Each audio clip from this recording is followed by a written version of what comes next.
사사건건 뉴스특보로 4분 정도 늦게 시작했습니다. 국민대 홍성걸 교수, 김성환 시사평론가 자리했습니다. 어서 오십시오. 네, 안녕하세요. 보수통합 쉽지 않을 거라고 네.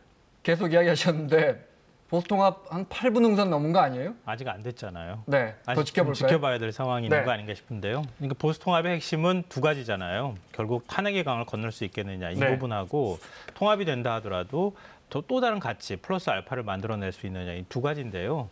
아직 탄핵의 강을 건넜다고 보기엔 좀 어려울 것 같은데요. 당사자들은 건넜다고 하는 것 같은데. 근데 그거는 불문에 붙인다는 정도가 아닐까 싶거든요. 네. 그러니까 그동안에 이제 서로 간의 감정의 골이 깊었던 게 그게 금방 이렇게 치유되지는 않을 겁니다.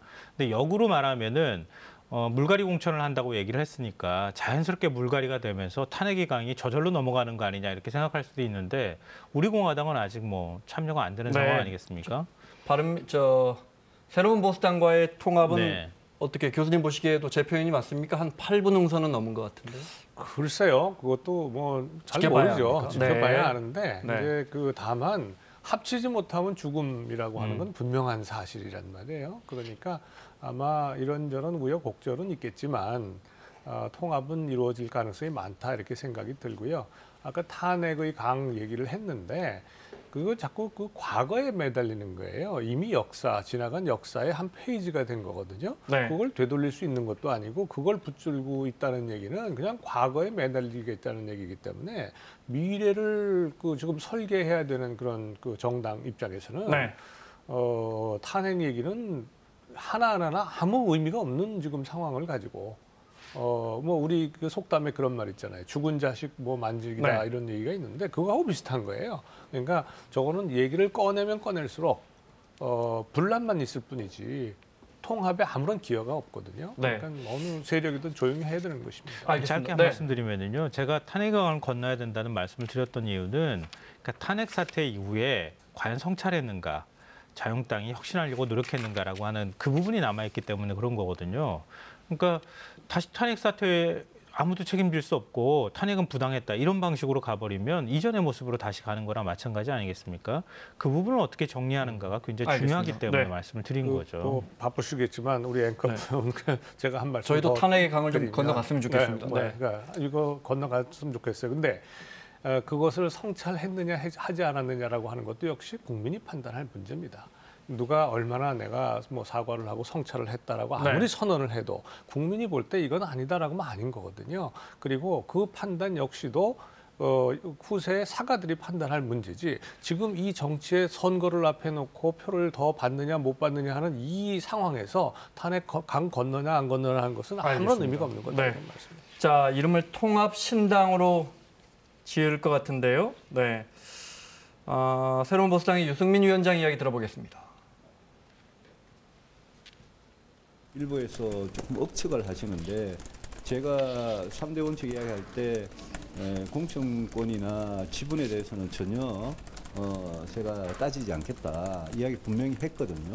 그런 부분에 대한 오해가 있는 것 같은데 공천이나 지분이나 이런 부분에 대한 대화는 전혀 없습니다. 어떤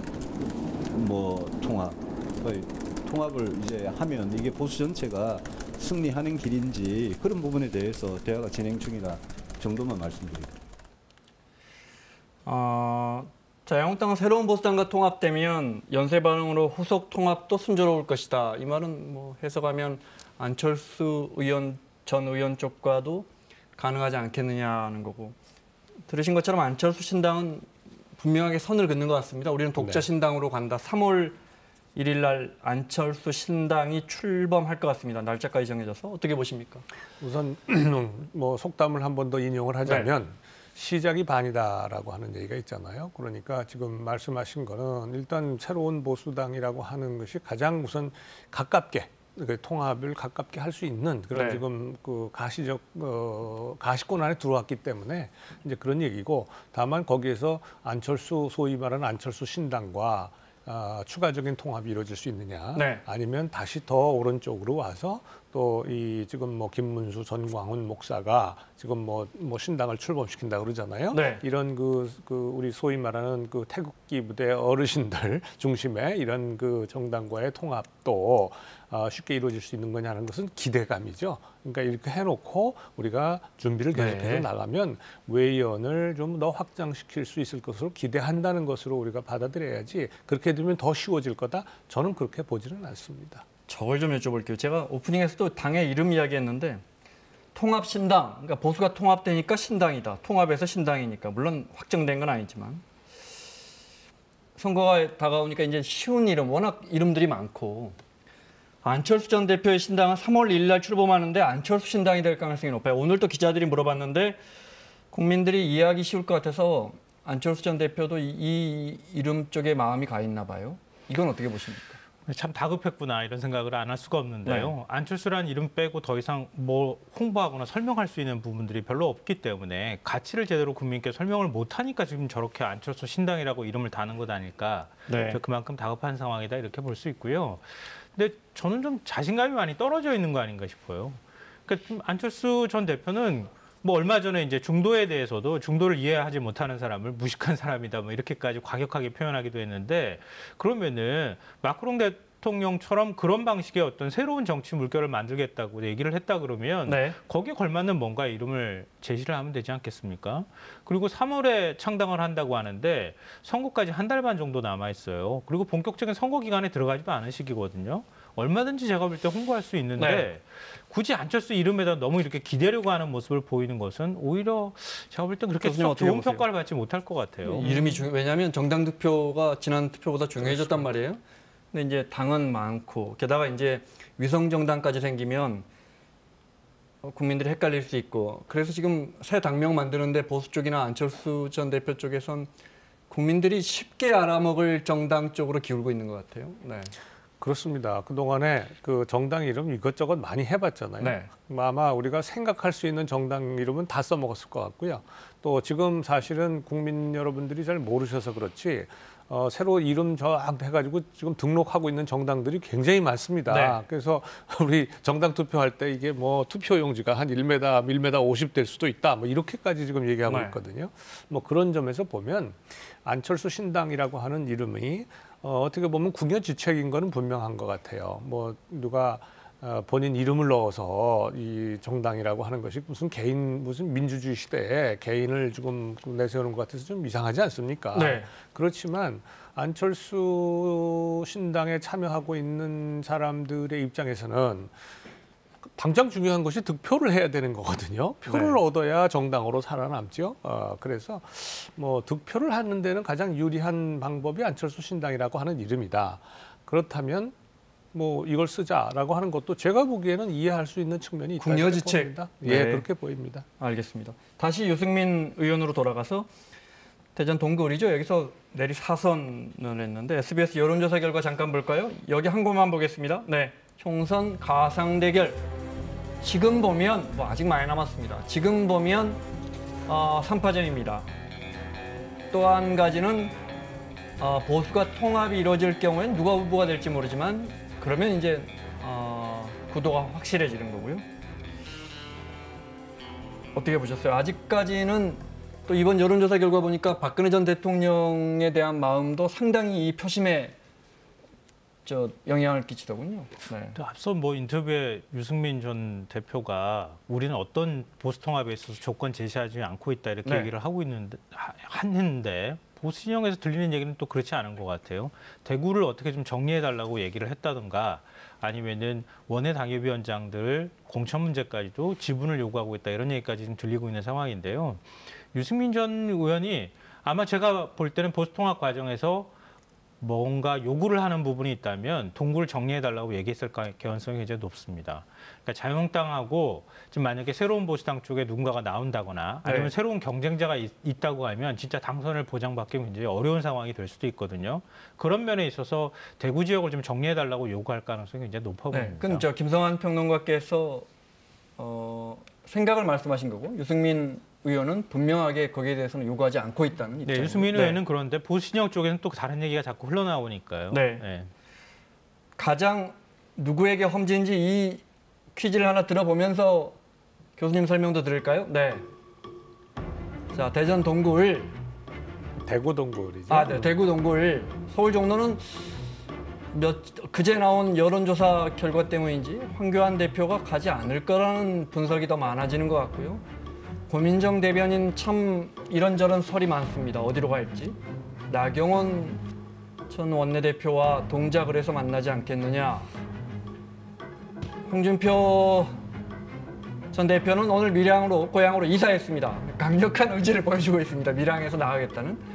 교수님 어떻게 보세요? 네, 뭐 어디가 험지냐라고 하는 것은 상황에 따라 다르긴 하겠습니다만 아무래도 종로가 이 소위 말해서 보수 정당의 통합 신당이든 어디가 됐든 간에 보수 정당이나 보수 후보 입장에서는 종로가 가장 험지가 될 가능성이 높습니다. 그거는 뭐 이낙연 전 총리라고 하는 사람 때문이라기보다는 종로의 유권자의 그동안의 성향이라든가 모든 것을 종합해 볼 때 더욱이 종로의 정치적 상징성 이런 걸 놓고 볼 때 그건 누가 나와도 험지다라고 하는 것은 분명한 사실이고요.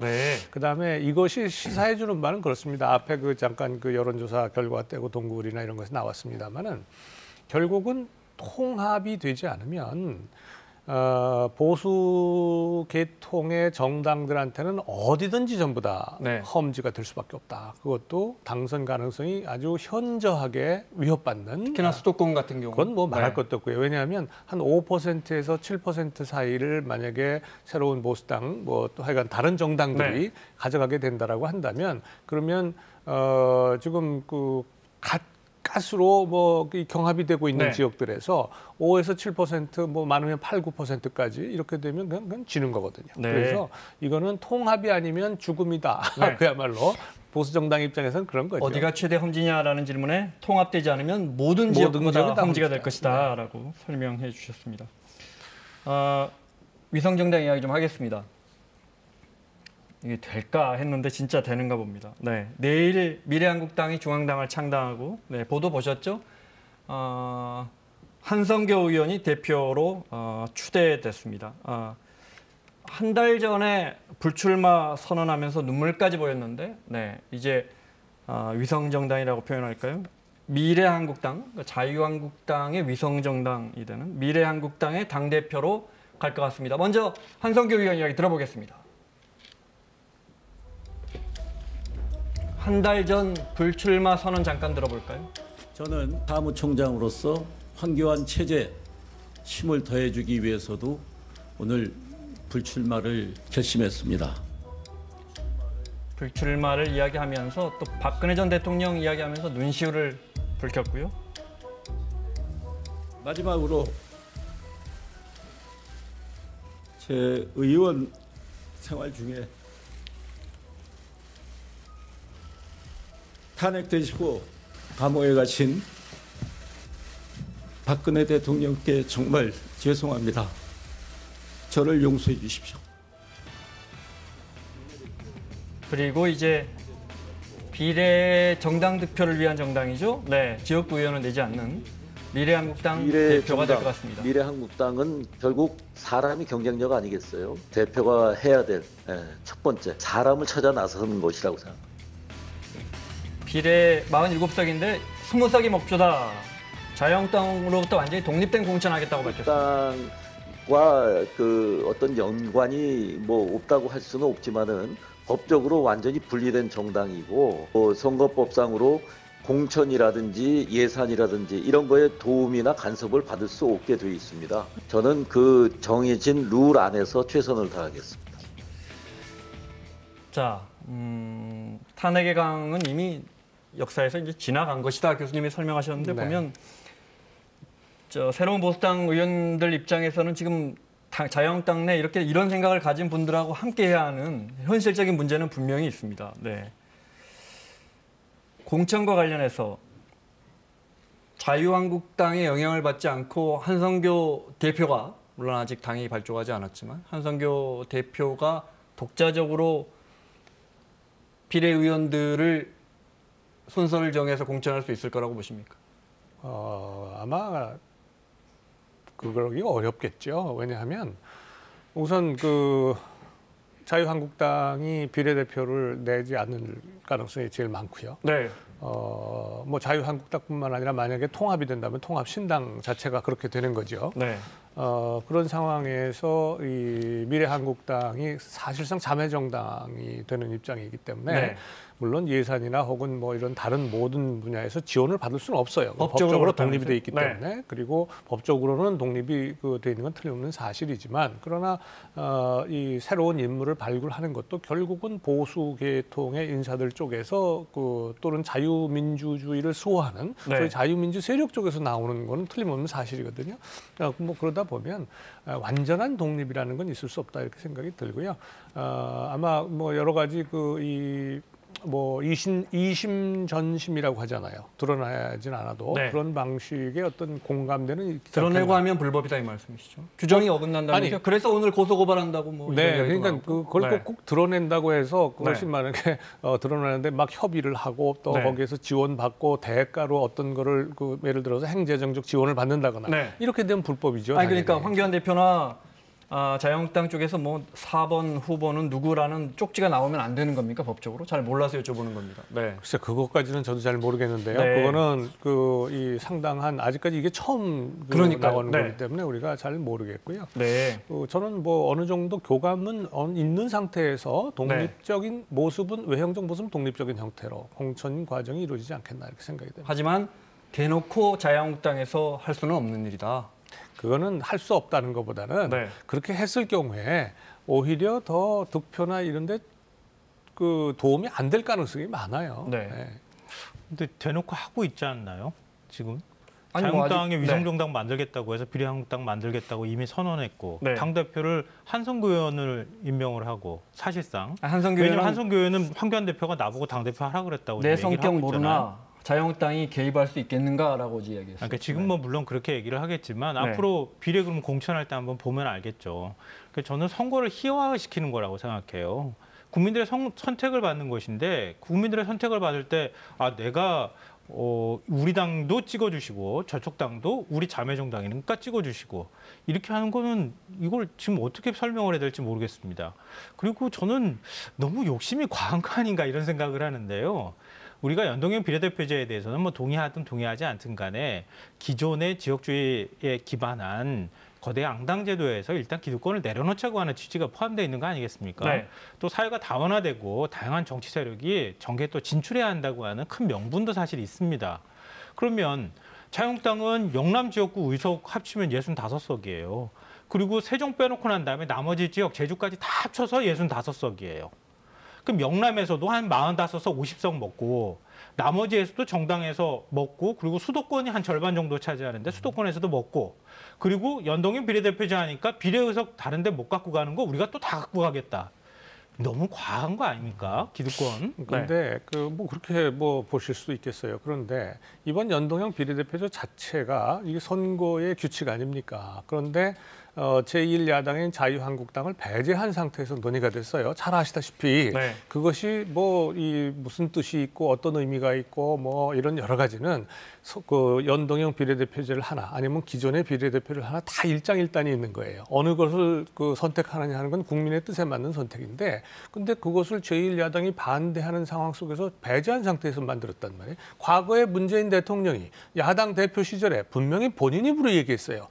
선수가 빠진 야당을 배제한 선거법 개정은 있을 수 없다. 본인이 얘기한 거를 본인이 지금 바꾼 거예요. 자, 그래 놓고 그러면 이 바뀌어진 선거의 규칙 하에서 지금 선거에 참여하는 정당들이 어떻게 하면 내가 가장 성적이 좋을 수 있을까? 규칙을 바꿨어요. 그 규칙을 바꾸고 선수들이 가장 성적을 잘 낼 방식을 찾는 겁니다. 네. 그것을 나무란다면 그거는 문제가 있죠. 지금 말씀처럼 선거를 희화화한 것이다라고 볼 수 있어요. 근데 그 희화화를 만든 장본인이 그것은 합의되지 않은 선거법 합의되지 않은 때문이다. 선거법을 지금 규칙을 강요하기 때문에 그런 거죠. 이야기하면 또 다시 패스트트랙으로 가니까요. 기득권 네. 얘기는 빼고 그냥 간단하게 말씀드리면은요. 그것도 국민이 선택하는 겁니다. 그러니까 그런 방식에 대해서 자유한국당이 선거는 합의로 처리해야 되는데 선거 룰을 바꿨다고 하는 것도 그것도 국민이 심판하는 겁니다. 국민이 심판하면 그러니까요. 민주당 의석이 줄어들 수 있어요. 네. 지금보다 더. 그러니까요. 알겠습니다. 자유당 네. 의석 더 많이 받을 그러니까 수 있지 만약에 않겠습니까? 네. 지금 근데 말씀처럼 그 판을 바꿔버리겠다 우리한테 아니죠. 유리하게. 그게 아니라 잘못된 거 아닌가요? 지금 만약에 지금 그 김평론가 말씀처럼 국민이 선택을 하면 그래서 야 이거 자유한국당이 잘못된 거다. 자매정당 만들어서 비례대표까지 가지고 가는 게 지금 김평론가 말씀처럼 좀 과도한 욕심이다라고 판단을 하면 미래한국당에다 국민이- 표 안 주겠죠. 네. 그렇죠? 알겠습니다. 네. 네. 국민들이 그 이름을 다 기억하셔야 되는데 그래서 제가 오늘 계속 당명을 이야기하고 있습니다. 네, 그래야 뭐 표를 주시던 안 주시던 기억하시겠죠. 네. 민주당은 김성환 평론가 말처럼 이게 묘수가 아니고 꼼수라는 부분을 계속해서 지적했고 네. 오늘 여러 가지 부분에 대해서도 법적으로 고발하겠다는데 어찌됐건 미래한국당은 내일 출범하고 상당한 의석을 확보할 것 같아요. 그러니까 계속 비난만 하다 현실적으로는 의석을 상당히 뺏기게 생겼어요. 네, 그것도 역시 뭐 앞서 말씀하셨던 네. 것처럼 국민의 선택이 이전에 우리한테 정당 지지율로 들어온 그 지지가 오는 것만큼 올 것이다. 아니, 민주당 뭐 이런 생각을 입장에서는 지금 하고 설마 있는 거 아닌가 하겠어 하다가 싶어요. 지금 하는 거잖아요. 근데 민주당은 그래도 위성정당 만들기는 어려울 거예요. 그러니까 네. 그만큼 표심으로 드러날 가능성이 굉장히 높다고 보는 건데요. 네. 그러니까 정치는 큰 명분이라는 게 굉장히 중요합니다. 네. 과거 우리 선거를 보면은 국민들이 얼마나 냉혹하게 심판했습니까? 그러니까 그 냉혹한 심판들 집단지성으로 나타날 수 있는 것들을 우리가 그동안에 많이 봐왔거든요. 그러니까 민주당까지 같이 만들게 되면은 아마 제가 볼 때는 다른 데로 표가 오히려 쏠릴 가능성이 알겠습니다. 있다. 그러니까 민주당까지 만들기에는 굉장히 부담스러운 측면이라고 보고요. 자유한국당도 역으로 또 생각하면은 다른 데 비례 의석을 조금 더 갖고 올 수는 있겠지만 지역구에서 의석 못 갖고 올 가능성도 있어요. 제가 볼 때는. 그러니까 앞으로 선거전이 알겠습니다. 어떻게 될지 네. 모르지만 역풍 불 가능성도 충분히 있다고 봅니다. 자, 민주당 이야기 좀 해보겠습니다.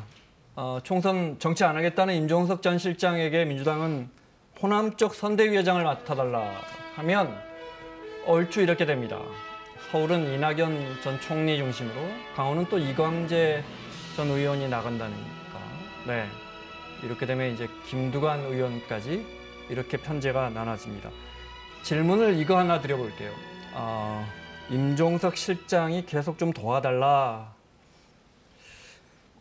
전 청와대 비서실, 청와대는 선거에 엄격하게 네. 독립돼 있는데 전 청와대 비서실장이 나와서 선거 전면에 나서는 건 어떻습니까? 좀 모양이 좀 이상하죠. 그뿐만 아니라 본인 입으로 불과 한 달 전에 정계를 은퇴하겠다고 선언을 했던 분이에요. 그런데 불과 한 달 만에 나와서 호남 선대위원장을 맡는다. 더군다나 지금 또 이제 뭐 그 어느 모 지역의 지역구 출마설까지 있단 말이죠. 네. 근데 하나 안 더 나갈 것 뭐 하여간 네. 어쨌든 근데 또 더해서 지금 현재 피의자로 조사를 받고 그다음에 선거 때문에 지금 검찰이 가만히 있지만 선거 끝난 다음에 기소될 가능성이 상당히 있단 말이에요. 지금 이런 상황이에요. 이런 상황에 있는 분을 호남의 선대위원장으로 하겠다. 뭐 그것도 역시 국민이 판단하지 않겠나 싶네요. 그러니까 지역구 출마를 하느냐 안 하느냐의 변수가 또 하나 남아 있는 것 같고요. 선대위장 하는 것은 네. 지난번에 제도권 정치로 들어오지 않겠다. 이 얘기는 우리가 그때 다 뭐 해석했던 것처럼 다시 국회의원 출마는 하지 않겠다라고 하는 의미로 받아들였던 거 아닙니까? 그러니까 선거를 돕는 것 자체가 뭐 그거에 비춰봤을 때 이게 현저히 자신의 약속을 어겼다고 보기는 어려울 것 같아요. 근데 예를 들어서 이제 국회의원 선거에 직접 뛰어든다거나 이럴 경우에는 약속을 어겼다고 하는 비판을 아마 받지 않을까 싶은데요. 그 제가 모 의원을 통해 가지고 얘기를 가까운 분한테 얘기를 들어보니까 아직도 본인은 마음을 바꿀 의사가 또 없는 것 같다 그래요. 네. 그러니까 민주당 쪽에서 전략 차원에서 계속 지금 요청을 하고 있는 상황이 아닌가 싶습니다. 알겠습니다. 한 주제만 더 살펴보고요. 네, 총선 앞두고 각 당의 인재 영입이 뭐 한창인데 판검사 출신 인재는 늘 영입 많이 됐었죠. 네. 그중에 민주당에서 이탄희 전 판사, 또 새로운 보수당의 김웅전 검사가 영입됐는데 이야기 잠깐 들어보겠습니다. 사법농단 1호 사건 재판에서 무죄 판결이 나는 것을 보면서 마음을 더욱 굳히게 되었습니다.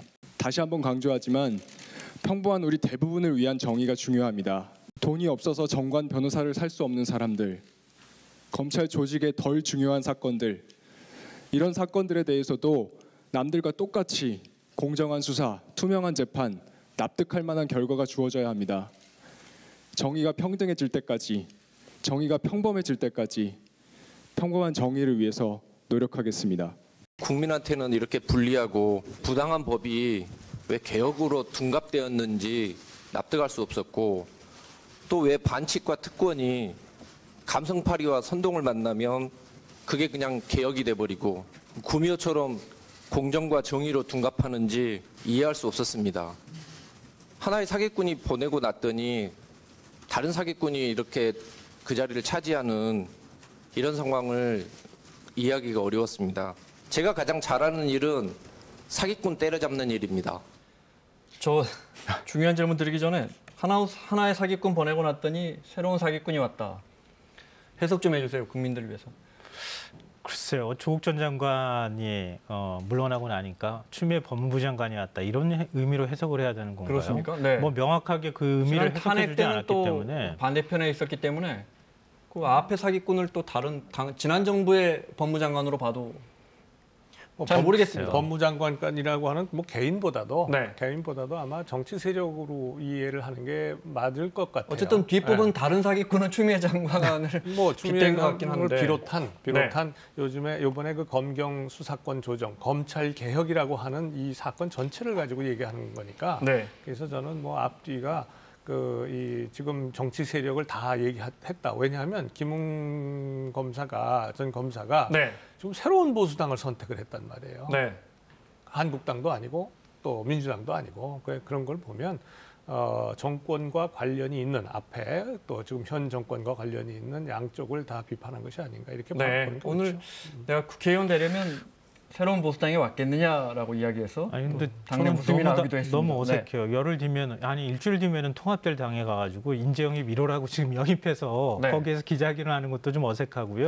통합이 될 거라고 보시네. 아니 그러니까 지금 통합이 된다는 거 아닙니까? 통합 협상이 하고 아니 있는 거고. 아까는 그리고 어렵다고 그래서. 네. 아직 결론이 안 났다고 말씀드렸어요. 네. 그리고 김은정 검사 같은 경우에 지금 사표 낸 지 보름밖에 안 됐어요. 그 이야기 좀 이탄희 전 할까요? 판사 네. 같은 경우에는 변호사 판사 그만둔 지 한 3년 됐어요. 그러니까 사법농단 사건 최초 폭로하고 난 다음에 그때 이제 사표 냈거든요. 네. 그러니까 물론 사법부에는 뭐 인사들이 이수진 판사는 얼마나 됐죠? 이수진 판사는 그렇게 민주당이 오래되지는 않은 것으로 그렇죠. 알고 네. 있어요. 그런데 이제 물론 이제 시기적 저는 이제 지금 이미 다 정치권에 판사 출신, 검사 출신들이 너무 많아가지고 네. 당신은 자격이 없습니다 말하기가 굉장히 좀 어려운 상황이기 때문에 네. 저는 가급적이면은 특히 판사 출신의 경우에는 정치권에 가는 게 그렇게 썩 좋아 보이진 않는다는 말씀을 전제로 드리고요. 다만 그렇다 하더라도 현실이 그렇게 들어갈 수 있는 상황이라고 한다면 네. 최소한의 유예 기간은 가져줘야 한다. 그 정도 원칙은 좀 지켜주려고 정치권에서 노력해야 한다고 생각하는데요. 저는 개인적으로 생각할 때 이탄희 전 판사는 거기에는 포함이 안 되는 것 같아요. 네. 한 3년 정도 있었으니까요. 알겠습니다. 네, 근데 김웅 검사는 민주당 가는 이수진 판사도 뭐 법법 고순 지는 얼마 안 됐으니까 몇 달 누구를 딱 정도밖에 안 빗대서보다는 됐는데 이걸 여쭤보는 거예요. 그러니까 바로 검사, 판사 하시던 분들이 저렇게 정치적으로 성향이 뚜렷한 분들이 그 성향을 발현하기 위해서 본인의 뜻을 국민을 위해서 나와서 정치를 하는 것이 이게 맞는 건가를 여쭤보는 거예요. 네. 뭐 원칙으로 따지면 그 다 부적합하죠. 부적절하죠. 왜냐하면 사법농단, 3년이 됐든 뭐 5년이 됐든 간에 사법농단 이래가지고 이제 큰 무리를 일으켜가지고 나왔단 말이에요. 근데 그걸 가지고 사실상 뭐 이수진 판사도 마찬가지고 민주당에 들어간 거, 또 김웅 검사가 이 검경 수사권 조정을 비롯해서 이런 문제에 대해서 지금 사기꾼 운운하고 이렇게 나왔다는 거. 이게 네. 다 본인들이 관련된 사건을 통해서 일종의 내부 고발 형태로 한 다음에 그것을 바탕으로 지금 소위 말해서 인재 영입의 과정을 통해 가지고 정치권으로 진출한단 말이죠. 그러니까 국민들이 보기에는 뭐 3년이 됐냐, 몇 년이 됐냐, 뭐 몇 달이 됐냐 그게 문제가 아니라 50보 100보고 국민들이 볼 때는 다 내부 고발 형태로 뭔가를 뭐 하면 그것이 진실이든 아니든 상관없이 이수진 판사의 경우에 그러면 이게 정치 고시로구나, 국회 고시로구나, 국회의원이 되는 의원 고시 아니냐 이렇게 볼 가능성이 알겠습니다. 근데 저는 사법농단 같은 경우에는 네. 고발한 거고요. 내부 고발을 한 거잖아요. 블랙리스트, 판사 블랙리스트에 대해서 고발하고 그렇게 했지만 김웅 검사는 비판을 한 거죠. 고발을 한 게 아니라 알겠습니다. 엄격하게 네. 말하면 그리고 본인 스스로가 비판했을 때 명예로운 이름으로 남겠다고 얘기를 했는데 보름 만에 정치권으로 가서 또 비슷한 자, 얘기를 하는 마무리 게 받아야죠, 좀 그러니까. 헷갈립니다. 그러니까. 여러 가지 네, 면에서. 자, 김웅 검사가 저 새로운 보수당 당원이 되는지 통합신당 당원이 되는지 보겠습니다. 네, 국민대 홍성걸 교수, 김성환 평론가와 함께했습니다. 다음 주에 뵙겠습니다.